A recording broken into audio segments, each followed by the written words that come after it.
বৈষম্য বিরোধী ছাত্রদের নেতৃত্বে জাতীয় নাগরিক কমিটি নামের এক প্ল্যাটফর্ম ঘোষণা করা হয়েছে।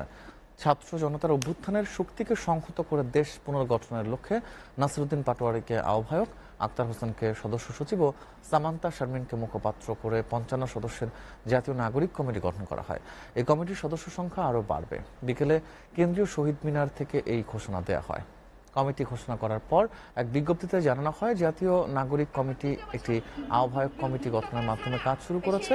অচিরেই সব মহানগর, জেলা ও উপজেলা পর্যায়ে ছাত্র জনতার অভ্যুত্থানের অংশগ্রহণকারী সামাজিক, সাংস্কৃতিক ও ধর্মীয় নেতৃত্ব এবং বিভিন্ন শ্রেণী পেশার মানুষের সঙ্গে তারা আলোচনা করবেন। তৃণমূল পর্যন্ত এই কমিটির বিস্তৃতি ঘটানোর মাধ্যমে ছাত্র জনতার অভ্যুত্থানের শক্তিকে সংহত করে বাংলাদেশ রাষ্ট্রকে পুনর্গঠনের লক্ষ্যে কাজ করে যাবে।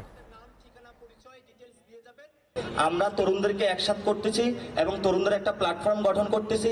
ছাত্ররা ছাত্রদের জায়গাতে কাজ করবে, তারা বাংলাদেশের জন্য কাজ করবে, তরুণরা তরুণদের জায়গা থেকে বাংলাদেশের জন্য কাজ করবে।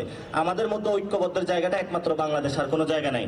ছাত্র এবং নাগরিক যারা তরুণ রয়েছেন, সমাজে সকলকে অংশগ্রহণ নিয়ে আমরা বাংলাদেশের জন্য যে কোনো সময়ের জন্য মৃত্যু হোক, শহীদ হোক, যে কোনো জন্য প্রস্তুত।